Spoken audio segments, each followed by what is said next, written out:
We're at Hat Yai Nai Temple, which is quite near to central Hat Yai, and it's home to a very large reclining Buddha. This one's 35 meters long, possibly the third largest reclining Buddha in the world. Very nice. So what I want you to do now is to turn two fingers into a V sign, take your photo in front of the reclining Buddha, cross it off your list, and move on to the next item in your list of the 10 places that you must see in Hat Yai.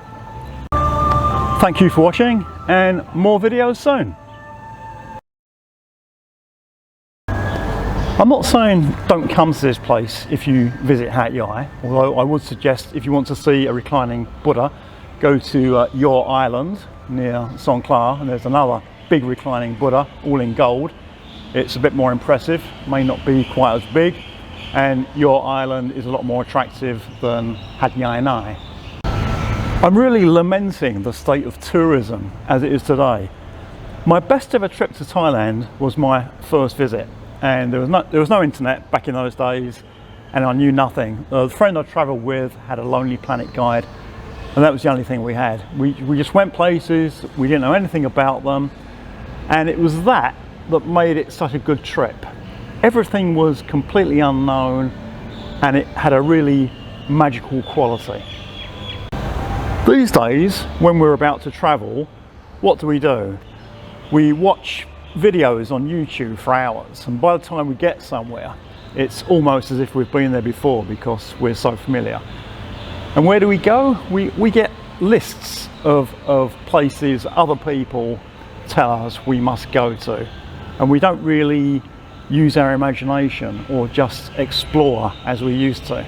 I've had a big problem with these so-called bucket lists for a long time, and there's nothing wrong in wanting to go somewhere. Before I made my first trip to Thailand, I'd wanted to go to Thailand for a long time. For several years now, I've wanted to go to Sri Lanka.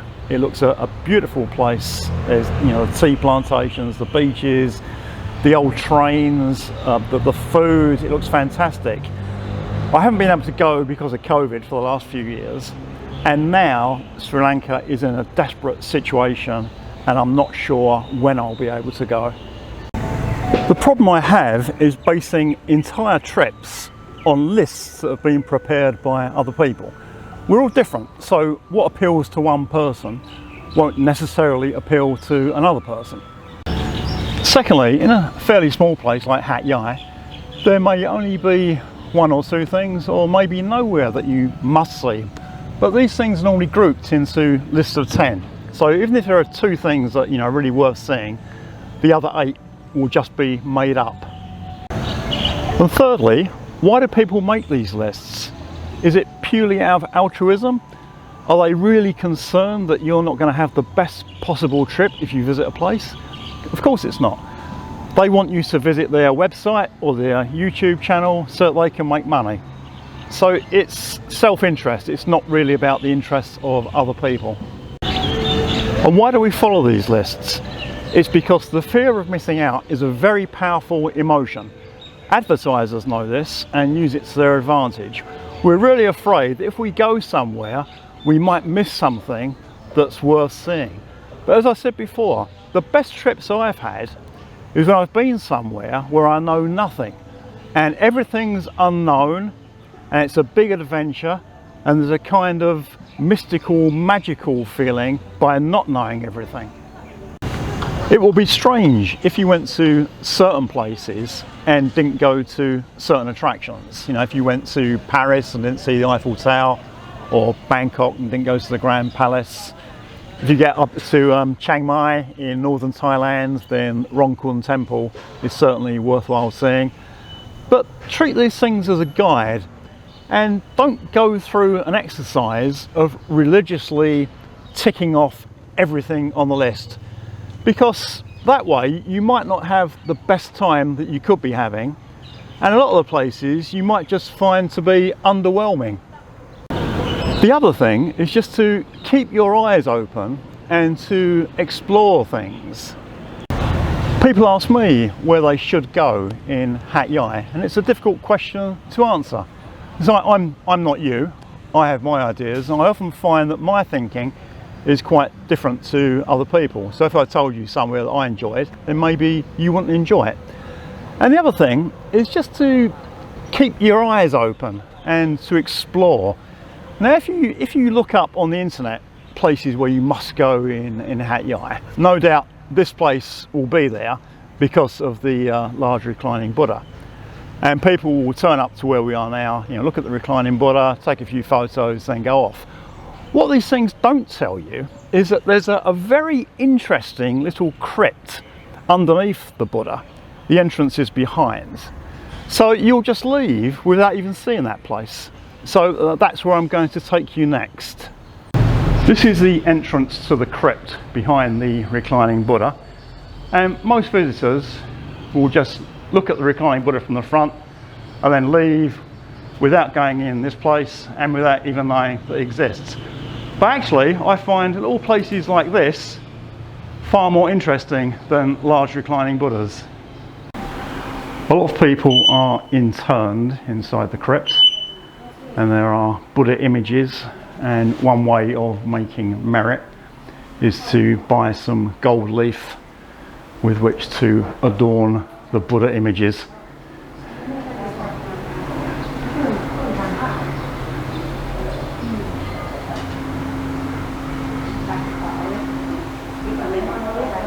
Lots of old artifacts. As I said, just walking around somewhere like this is far more interesting to me than looking at a big Buddha.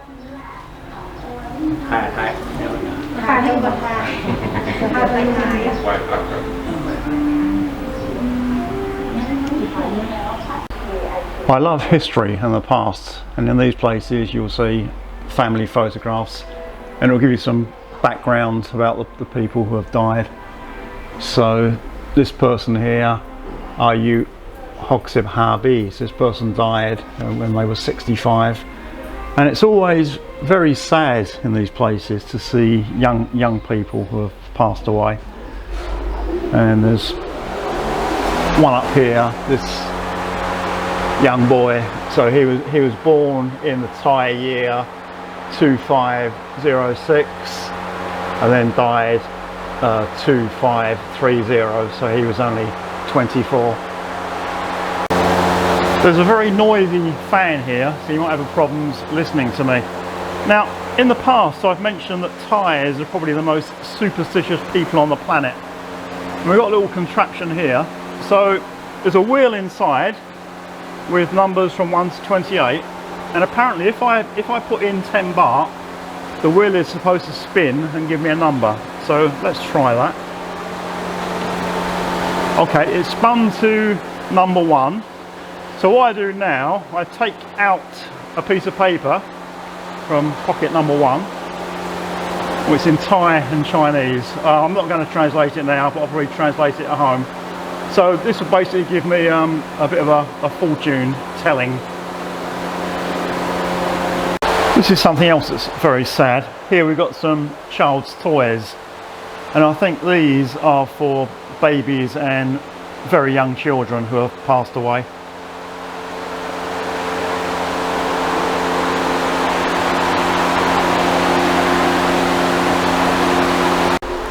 Some of these are quite old.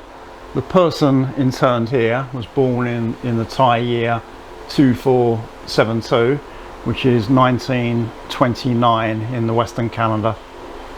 So that was a quick tour around the crypt underneath the reclining Buddha at Hat Yai Nai Temple. And not all tourists miss it. I've just met and spoken to a group of Malaysians who found this place. They got into Thailand very easily with the Thailand pass and insurance and the other requirements, and they're quite enjoying it. It's very quiet at the moment, but they're enjoying the peace and quiet without the crowds of tourists. None of the Malaysians were wearing masks, and when you get so used to seeing people wearing masks all the time in Thailand, when you don't see people wearing masks, it looks quite conspicuous. And I asked them about the sort of mask laws in Malaysia at the moment, and outdoors you don't have to wear one, just indoors. but that still hasn't been dropped in Thailand. So wherever you go in Thailand, indoors or outdoors, you're supposed to wear a mask. And I just can't breathe properly in the things. I can't speak properly, and they're really starting to irritate me. And if I actually thought they were doing some good, I wouldn't mind, but I think they're just completely ineffective. A big part of the Thai belief system is merit making, and there are some Thais making merit here. It's called Tambun in Thai, and this is where my wife comes to make merit. She likes to make merit on her birthday and the children's birthdays, so that's what I'll talk about next. I have a few issues with the way merit making is done in Thailand, which I'll explain in a minute. But I always leave some money because the temples are self-funded, and I want these places to continue to exist. And you'll find donation boxes at every temple. So this one, Do Anu Maltana, and underneath it says Ka Nam Ka Phai. So water bills, it's to pay water bills and electricity bills. There's some building work going on at the moment, and this little room here is where my wife goes to do her merit making. So in here there'll be a monk, and she kneels down and she makes her offerings and does her weighing. She'll always buy something beforehand to give to the monk, and there'll just be a conversation. He'll ask questions, and if you're going as a family, like, he'll want to know what day of the week you're all born on, and he gives these blessings, and then she walks away happy. Now, I mentioned I had some issues with the way that Thais do merit making, and one issue is that they always do it at temples, like through monks, and the money, all the money goes to the monks in the temples and not necessarily to the people who need it most.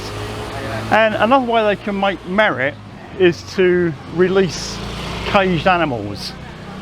Now, they can make merit by releasing them, but it's also a sin to cage animals. So here they're selling animals that have been captured. So really these people have committed a sin, and now they're asking money to sell those animals so that people can release them to make merit. And it just doesn't sound right to me. You know, so they're causing a problem, and then they're asking people for money to fix that problem. So they're man-made problems. Why not just work on problems that aren't man-made? It just seems a little bit hypocritical to me. So here you can buy birds and fish, and I think frogs. There's a canal just behind the temple. So you buy your fish or your frog, and then go and release it in the canal behind the temple, and make merit from doing that. They've got live eels as well. So we have eels, frogs, more eels, more frogs, and fish. Me knock my crab. Oh, fang nun. Okay, and there's some birds, caged birds over there. This woman's doing exactly the same thing. Here are the caged birds. This is Utapao Canal at the back of the temple, and it takes all of Hat Yai's floodwater and deposits it in Songkhla Lake. So what you do once you've bought your fish or eels or frogs is to come here to release them into the water. And this place is also busy during the Loy Krathong festival, which normally takes place in November. It's quite a nice festival. This is where Thais get their little floating baskets. They decorate with flowers and candles and incense and set them afloat in a body of water, and this is a popular place to do it. It's actually a nice festival. It's a lot gentler than Songkran, which can be pretty crazy. And they also put into the baskets a little piece of their hair and nail clippings and a coin.